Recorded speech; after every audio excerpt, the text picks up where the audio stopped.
Hello everyone. Operating system subject module 5 concept are discussed in the previous video lectures. This is the video class.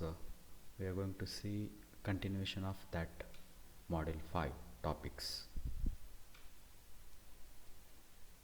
Here we completed secondary storage and protection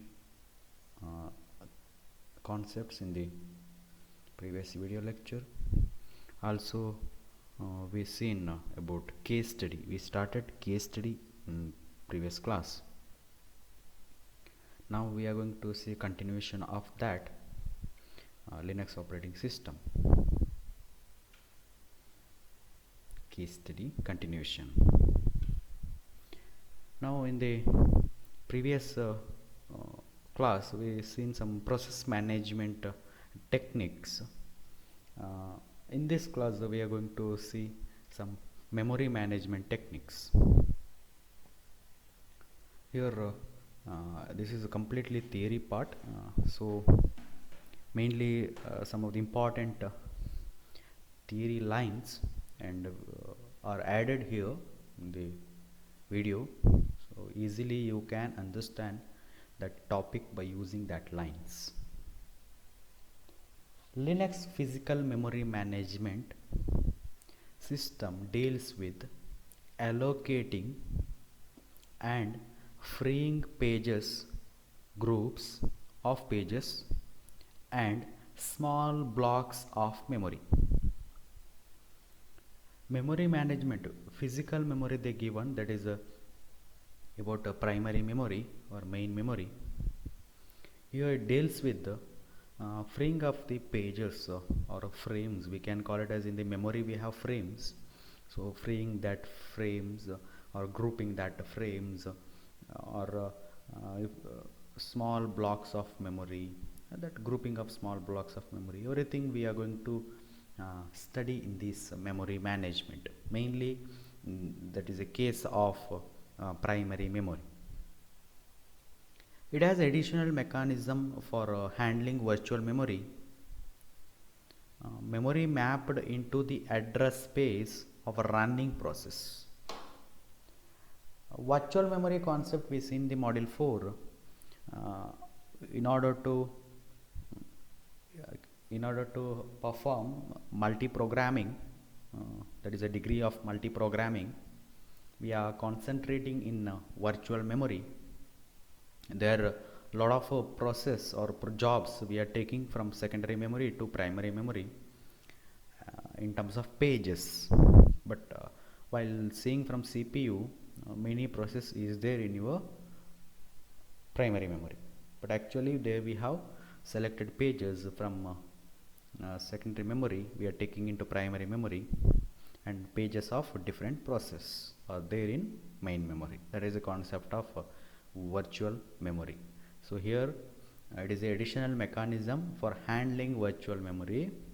So memory management, in the case of Linux we have some additional mechanism for handling only virtual memory.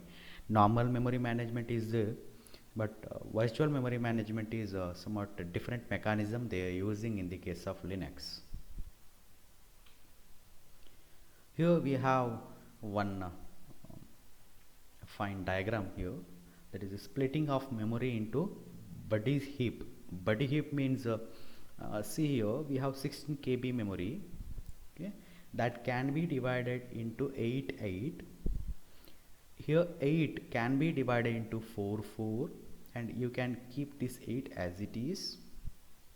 Now thing is, you can store anything in this 4 KB. If your data, if your process is 4 KB, then you can run that in this block. Consider your process is 8 KB, you can run in this block. Consider your process is two process with both are 8 KB, then we have to combine this. While combining we are getting another, here that is 8, here we have 8. We can perform our two process operation here. Now consider you have only one process is there with the 16 KB, then you can perform, you can join this and you are getting another one here, so you can perform operation here. Now related to that, there is a buddy heap algorithm. We are going to study about that buddy heap algorithm in the next slide. So here managing physical memory. The page allocator allocates and frees all the physical pages. It can allocate range of physical contiguous page on request. Page allocator will allocate your pages, okay, or free means it will empty, it will make empty, which one page make empty here, okay. So it can allocate range of physical contiguous page on request. Contiguous pages means that is fixed length and fixed size. Fixed length and fixed size, that is called contiguous page. So that will allocate range of physically contiguous page, that is in our main memory.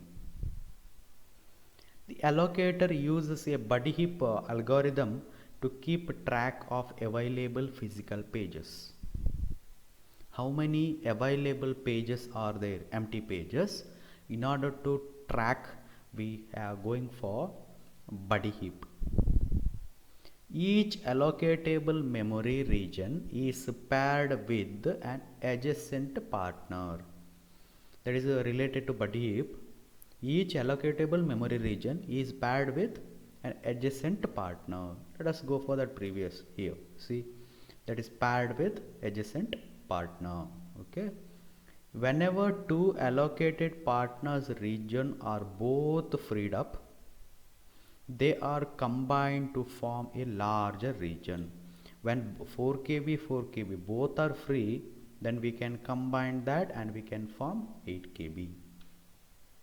If a small memory request cannot be satisfied by allocating an existing small free region, then a larger free region will be subdivided into two partners to satisfy the request. Sometimes you don't need this much memory, 8 KB memory. You need only small memory region in order to complete your operation. Then we can divide this one to 4 and 4 and we can perform our operation in the 4. That means first block. So that is also possible in the case of buddy heap. Memory allocation in the Linux kernel occurs either statically or dynamically. Statically means what? Driver, that means device driver, reserves a contiguous area of memory during system boot time. System boot time. So a contiguous area of memory during the system boot time. Which one will reserve? Driver will reserve. Device driver, that is a software tool that will reserve your some memory space. Which is the memory space? Contiguous area, that means fixed area. There is a length also fixed, size also fixed. Area memory during the system boot time. When your system is started, right, when you restart your system, then only that memory area will allocated. That is called statically. Okay. Dynamically means what? Via the page allocator. We seen here in the first line. Page allocator will allocate. So by that concept we are going to allocate some memory region for Linux. That is called dynamic. Static means your device driver will assign you some space while booting. Okay. Virtual memory. Virtual memory short form is VM.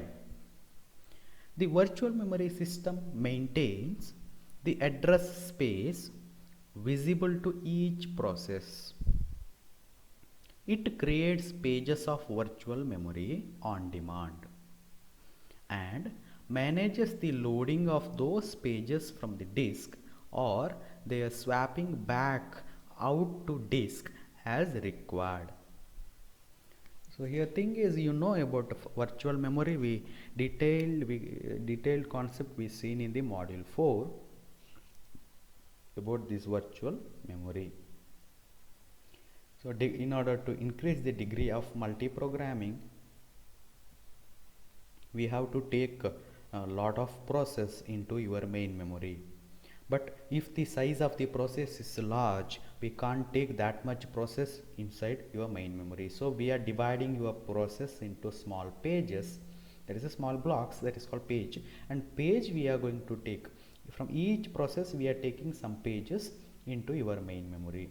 By that, CPU will think that many process is there in your main memory, because they we are taken actually page by page, but CPU will thinking that many process is there.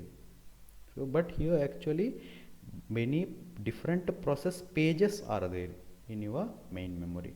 So that is called virtual memory, just illusion, that will create one illusion, that's why virtual. Okay, so here in the virtual memory maintains two separate views of the process address space.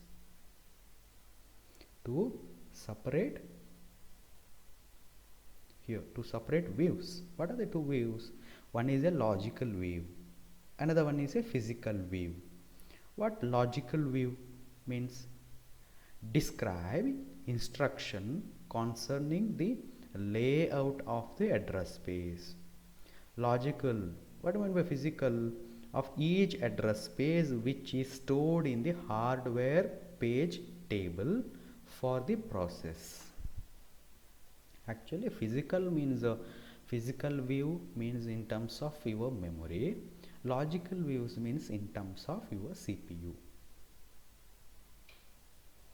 Virtual memory region are characterized by the backing store, which describe from where the page for the region come. Regions are usually backed by a file or by nothing. So here that is called actually a concept called demand zero memory.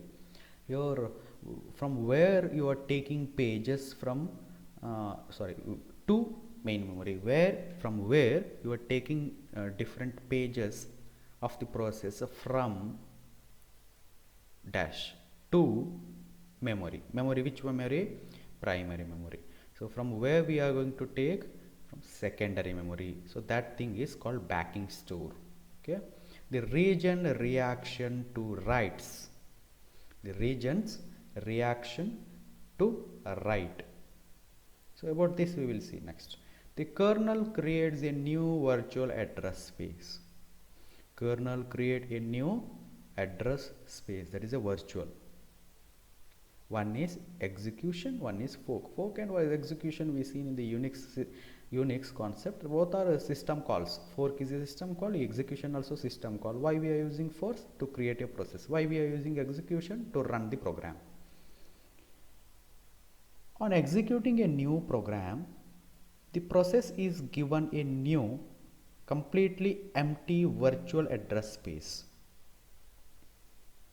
The program loading routines populates the address space with the virtual memory region. Creating a new process with the fork involves creating a complete copy of the existing process virtual address space.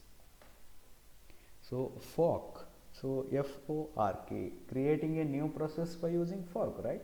Execution by using EXEC. So if you are going for fork, that will create a new process. So what are the things we have in that while going? If you are going for fork, what are the things we have?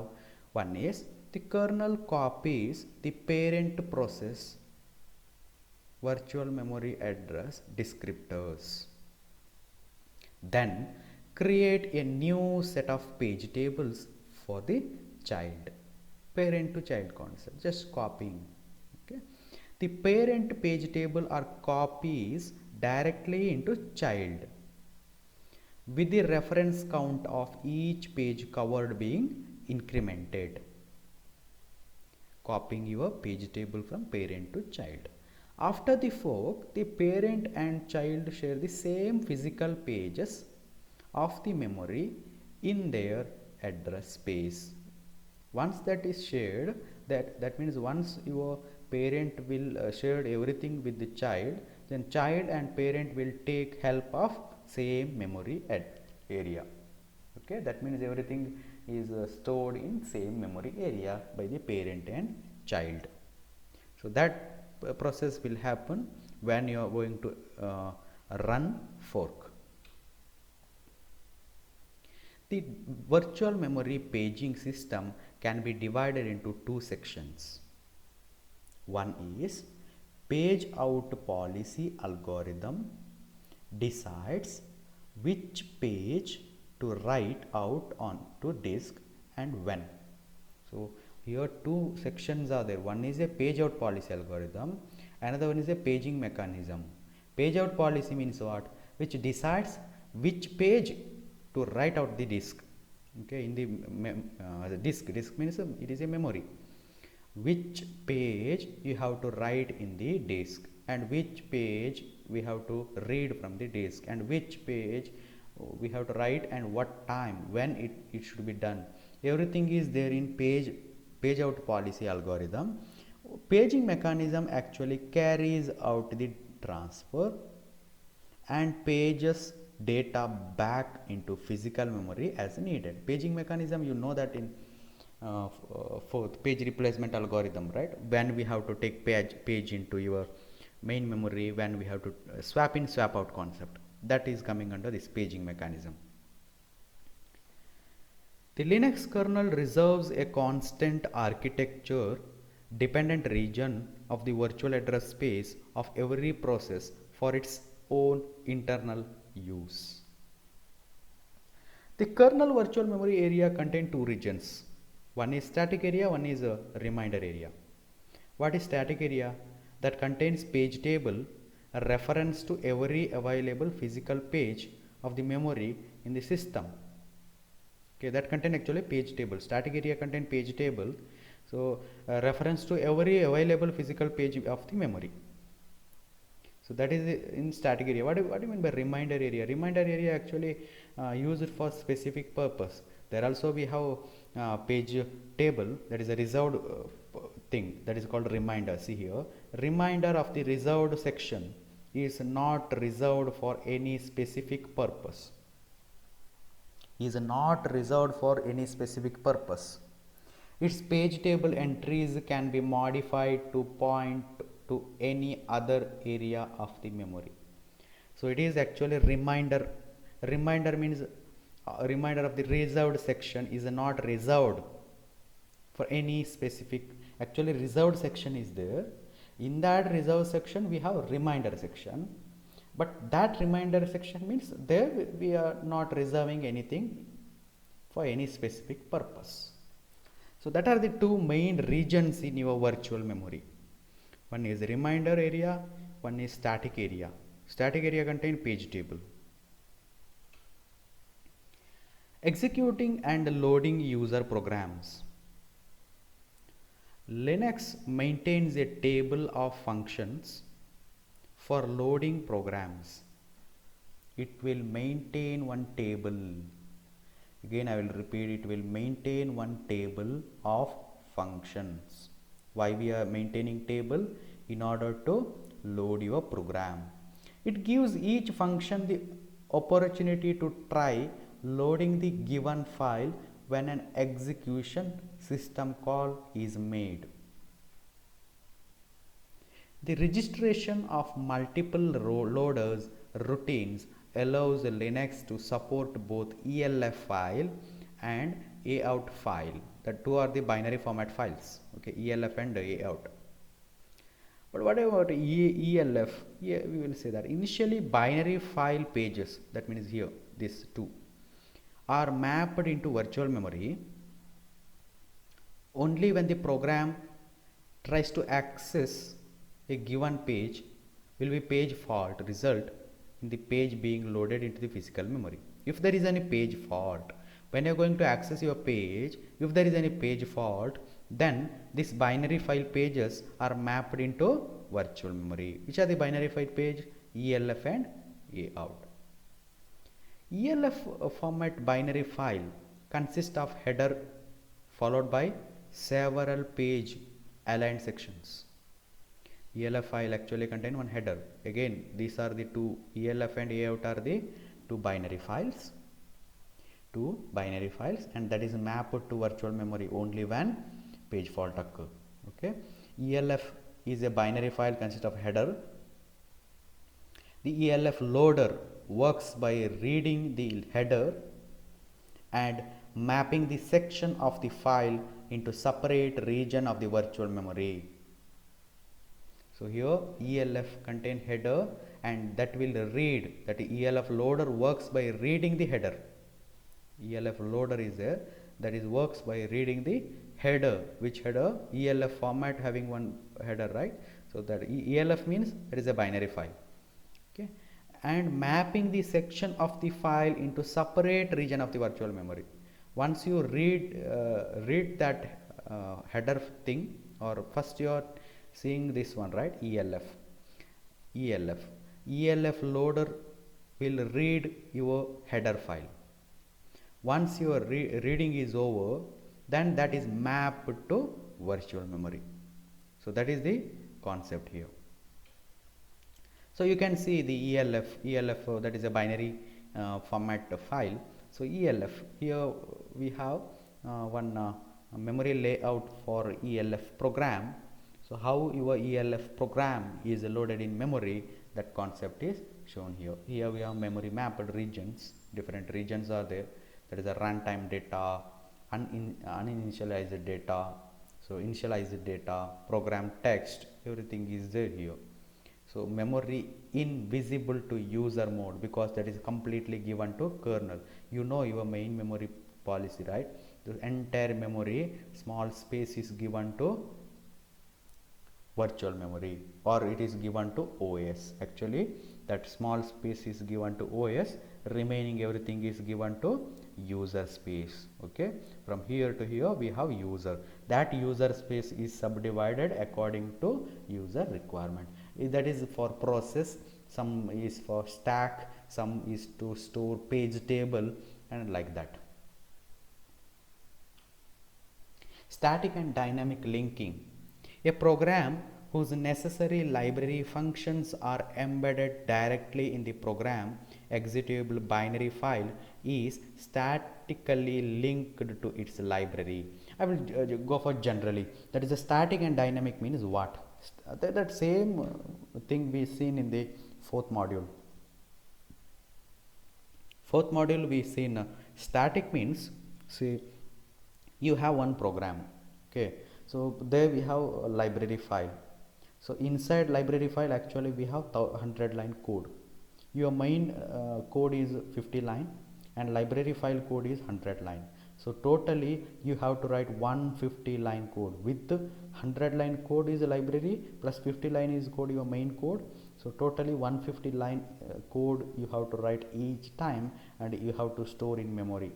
So that we need a lot of memory to store that, because every time you have to copy your library file. But instead of that we can do another thing. What is that? We can go for one link for 100 line code. That is, a 100 line code is a library file, right? So for that we are going to create one link. That link we can attach to your main code. So whatever you're doing in your C or in your assembly language also, there we are hash include something we are adding, right? So that is actually library file. So inside that file we have a lot of lines of code, but we are going to give only one line, that is a hash include, like that. That is just linking to your library. So library file is already only once we have to store in memory.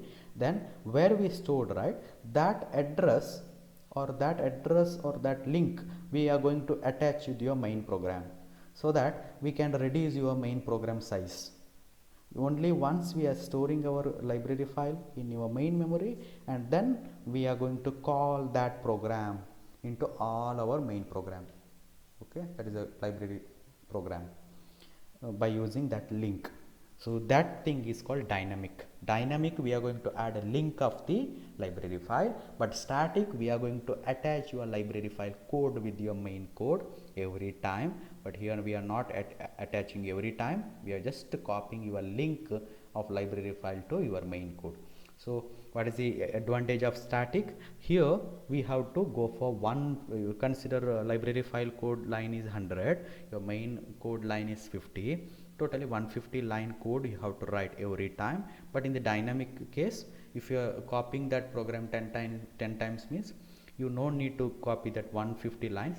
Whatever we have 100 line code library file, for that we are going to create one link.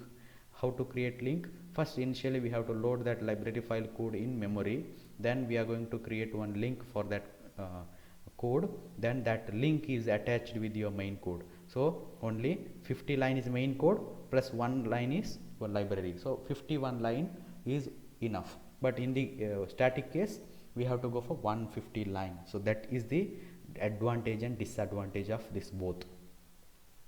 Program whose necessary library functions are embedded directly in the program executable binary file is statically linked to its library.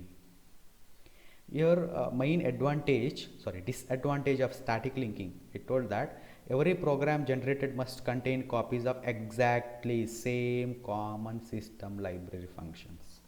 In order to avoid this, we are going for dynamic linking. So dynamic linking means both physical memory and disk space usage it reduces, because it loads system library into memory only once. We are loading only once, then we are taking that link of that memory space to your main program as a library file link.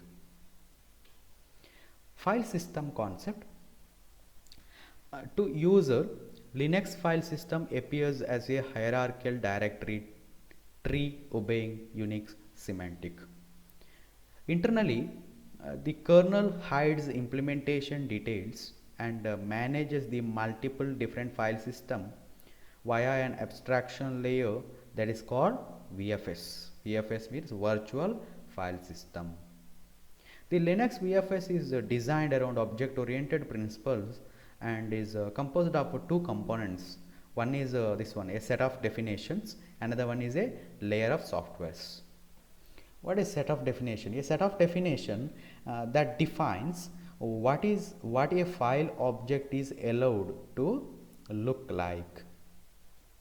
Another one is a layer of software. What is a layer of software? For manipulating those objects. Here you are going to allow, so here see definition that defines what file object is allowed. So allowed object manipulation is done in the case of layer of software. Here manipulation, here we have to define what a file object is allowed. In the first component, we have two sub points. This is not again sub component, just 2 points. The inode object and the file object structure represent individual file. Another point is the file system object represent an entire file system. Okay, the file system object represent an entire file system. So this is about file system. We seen some detailed thing about file system in module 4. The Linux ext2fs file system. ext2fs uses a mechanism similar to the BSD fast file system for locating data blocks belonging to specific file. BSD fast file system is represented by FFS. This is a fast file system, FFS.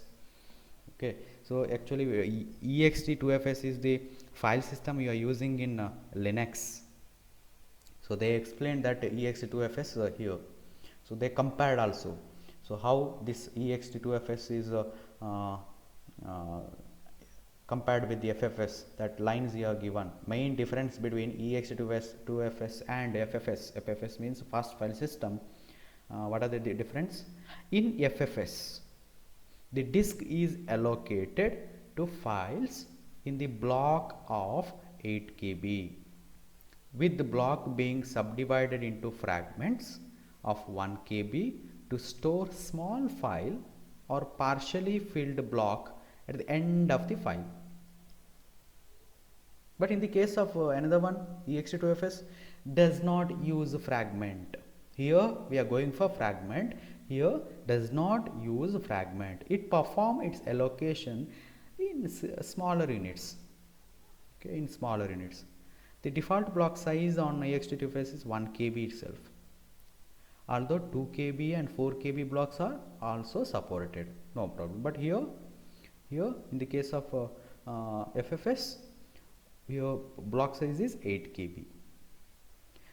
Now ext2fs uses allocation policy designed to place logically adjacent blocks of a file into physical adjacent blocks on disk, so that it can submit an input-output request for several disk blocks as a single operation. So here they clearly define that. So here ext2fs uses allocation policy designed to place logical adjustment, okay, logical adjustment block of the file into physical adjustment blocks. So logical adjustment blocks means what?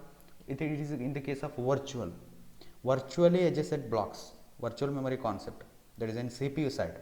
CPU side, this is a logical adjacent block, but in the case of memory side, we have physical adjacent blocks on the disk. That's why they given on the disk.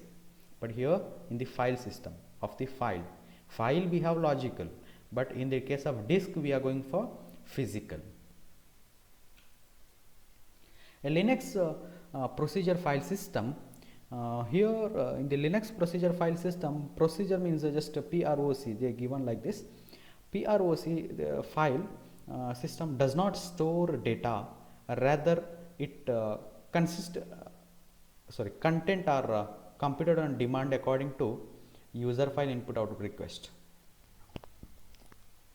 The procedure file system does not store any data.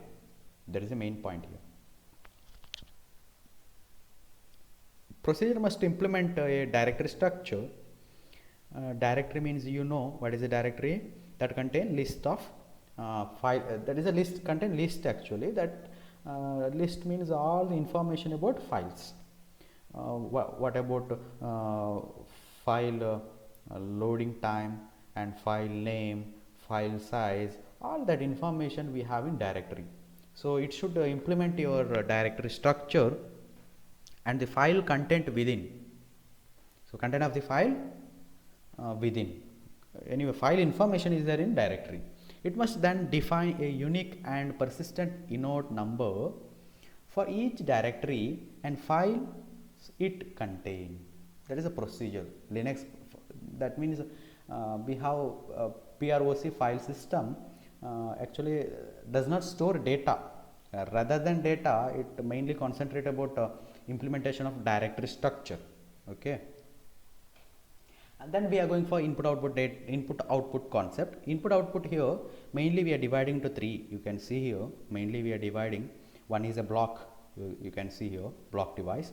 Then second we are seeing that is a character device. Third one is your network device. So we have three blocks in the input output. Let us see that. The Linux device oriented file system access disk storage through two cache.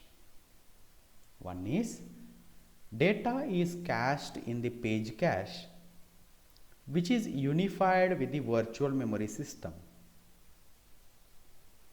Metadata is cached in the buffer cache, a separate cache indexed by the physical disk block. So here we have two types of cache. One is a data, one is a metadata. Cache contain data, cache contain metadata. Okay, metadata means that is a in between, not perfect data, in between. Okay, that is a metadata. Linux split all devices into three classes. One is a block device, that is I told here, first one. Block device allows random access to completely independent fixed size block of data. fixed sized block of data. And we have second one is a character device file. So character device includes most other device. They don't need any support of functionality of the regular file. Regular file is different in the case of other operating system, but here in the case of Linux we have special file system. Okay, so there we don't need any support of that regular file system. Okay, that is a in the case of character device. Then we have network device are interfaced via kernel switching subsystem. Your last one is a network. Here you can see the block network device. There, for each device you can see whatever we see in a block device, a character device, a network device, we have one device drivers. For block device we are using SI device drivers. What is the device driver means? That will manage your devices. Okay, that is a software tool which manages your devices, that will control your device controller. And here we have character device drivers that will drive or that will manage your character device. And then we have network device driver that will manage your network device. So mainly that is a software tool which maintains your hardware properly, and that is controlled by your operating system itself. Network device and all device drivers maintained by or handled by your operating system. Block device. A block device provides main interface to all disk devices in the system. Another buffer we have that is called block buffer cache serves two main purposes. What is the two purpose? One is it acts as a pool of buffer for active input output. It serves as a cache for completed input output. One is the active input output, completed. For both we are using buffers. Request manager manages the reading and writing of the buffer content to and from a block device drivers. So here block device driver, this one, first one we have. So they explained this block devices. So block device is one is block buffer we have. You can see we have block buffer in the case of block device. What is the block buffer contains? That is the one is it acts as a pool of buffer for active input output, and it serves as a cache for completed input output. That is the main two things we have in block device. Then we have character device. You can see the second one, second block here, that is character device. Explanation of that scene we here. What is that? Character device means includes most other device. They don't need to support the functionality of the regular files. Okay, it contains most other devices. Let us see that. So device driver which does not offer random access to fixed block of data. A character device driver must register a set of functions which implements the driver various file input output operations. The kernel performs almost no pre-processing of the file read and write request to a character device, but simply passes on the request to the device. So it was not performing any operation, just passes the request onto the device, not performing any process operations, pre-processing operations. Okay, that is a character device. Then we have one finest concept is called inter-process communication. Inter-process communication. So what do you mean by inter-process communication? So we've seen that in the module 2 and 3. We mainly concentrated on this, some of the communication methods. There is a shared memory, pipe, then we have concept called message passing.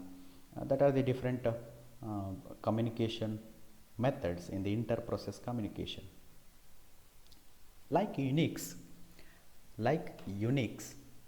Linux informs the process that an event has occurred via signal. Here a signal means what? It does not contain any information. You know, in the railway station, the one person showing signal. There is a red signal and green signal. Red means stop, green means you can go, right? So that are the two signals we have. That same here signal, just that will specification or indication, that won't contain any information. Okay, that so data, mainly that won't contain any data, just indication or notification. There is a limited number of signals and they cannot carry information. Okay, they cannot carry only the fact that signal occurred in available to the process. Signal will generated, but that don't contain any information, just indication or specification or notification. The Linux kernel does not use signal to communicate with the process with or running in the kernel mode. Rather, communication within the kernel is accomplished via scheduling state and wait queue structures. Communication purpose, we are not using any signals here. Via signal we don't have any communication, but with the by using wait queue structure or by a scheduling state structure, we have some communication methods inside your kernel. One is a passing data between process, another one is a shared memory object. That are the two inter-process communications. Passing data is how, that is using pipe. So pipe is a mechanism allows a child process to inherit a communication channel to its parents. Data written to one end of the pipe can be read a other. That means, see, pipe is a unidirectional or bidirectional. Okay, it may be unidirectional or it may be bidirectional. So one side server is there, one side client is there. So that communication will occur between server and client. So pipe server, pipe client, we are telling like that in the case of pipe. So whichever side we have information data, that is pipe server. Whichever side request coming, right, that side is called a pipe client. So now pipe client will request data from pipe server, that is request is passed through that pipe itself, and data is came from server to client. Here anonymous and named, the two things are there, named pipe and anonymous pipe. So that some of the topics are there related to pipe. So here they not concentrated about a pipe concept, just they mentioned the pipe is a mechanism allowed child process to inherit a communication channel to the parent. So just parent and child communication. Shared memory offers a extremely fast way of communicating. Any data written by the one process to shared memory region can be read immediately by the other process that has mapped that region into address space. See, you can consider your notice board. Generally in notice board we have data, right? So consider we have two person. One person he want to communicate with another person through notice board. So he will put that data in notice board. Another person coming there and he will see through notice board itself. So he won't tell or he won't transfer directly to the another person. He will just paste everything in the notice board. Another person will see that in the notice board itself. Like that we have shared memory. So there we have the memory, one common area is there. There is a shared memory area. So there process 1 and process 2, both process are going to put that data in the shared memory. So any process want to read data from other process, that process can read from the shared memory area itself. Shared memory object. A shared memory object act as a baking store for a shared memory region in the same way as a file can act as a baking store for a memory mapped memory region. Shared memory mapping direct page faults to map in pages from a persistent shared memory object. So shared memory object I told in the previous shared memory concept. So same thing we are going to apply in this case also. Then we have another one, network structure. So we seen inter-process communication. Next topic is network structure. So Network, how we can perform network operations in our Linux. So networking is a key area of functionality for the Linux. It supports the standard internet protocol, IP. Short form is IP, internet protocol, for Unix to Unix communication.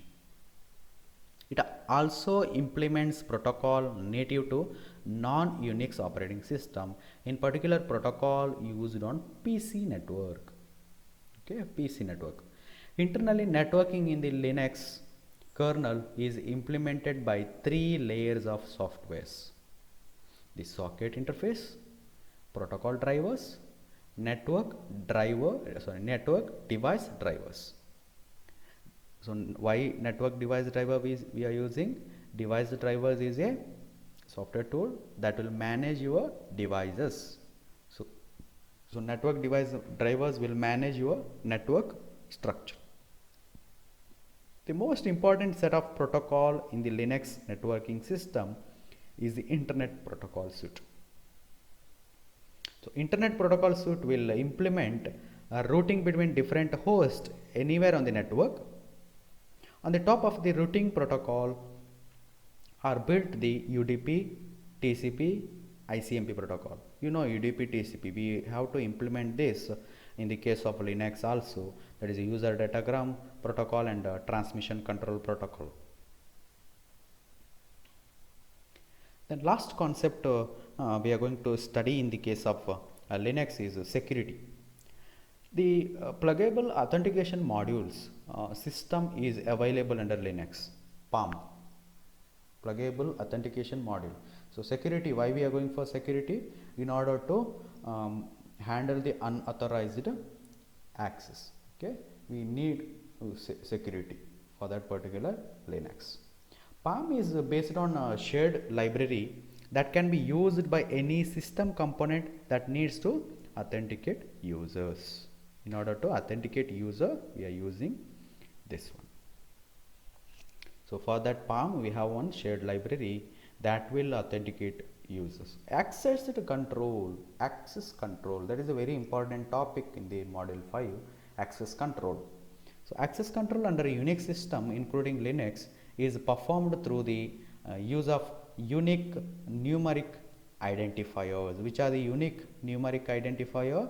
One is UID, one is GID. I think you heard about this word, UID and GID. This is a popular words. So this is both are unique numeric identifiers in order to go for access control.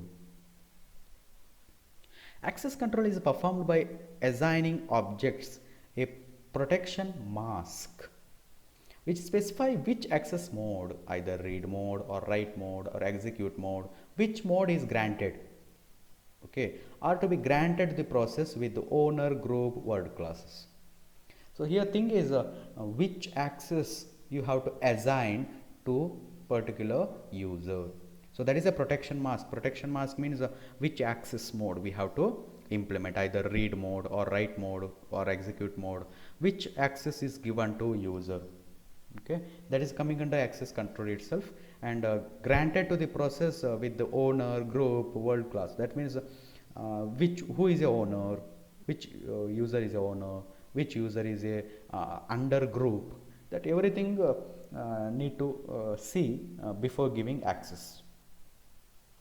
Linux provides another mechanism that allows a client to selectively passes access to single file to some server process without granting it any other privilege. That is client to server communication.